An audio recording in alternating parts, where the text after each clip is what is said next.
मुलाचं 25,000चं बिल आणि गमावलं आईचं सरपंच पद.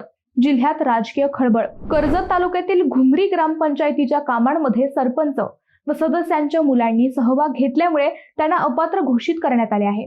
जिल्हाधिकारी डॉक्टर पंकज आशिया यांनी हा निर्णय देत सरपंच संगीता संजय अणभुले आणि ग्रामपंचायत सदस्या मंदाबाई अणभुले यांना अपात्र ठरवले आहे. निंबाळकर वस्ती ते दत्त मंदिर या रस्त्याचे मुर्मीकरण भाग्यश्री अर्थ मूव्हर्स या एजन्सीकडून करण्यात आले.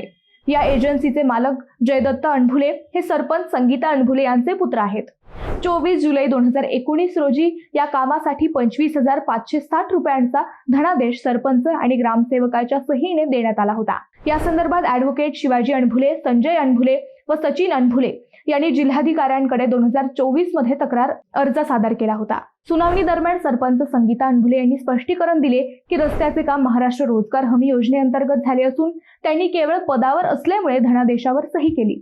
त्यांचे दोन्ही मुले विभक्त आणि विवाहित असून योजनेच्या 12 ऑगस्ट 2016च्या शासन निर्णयानुसार असे काम केल्यास अपात्र ठरवता येत नाही.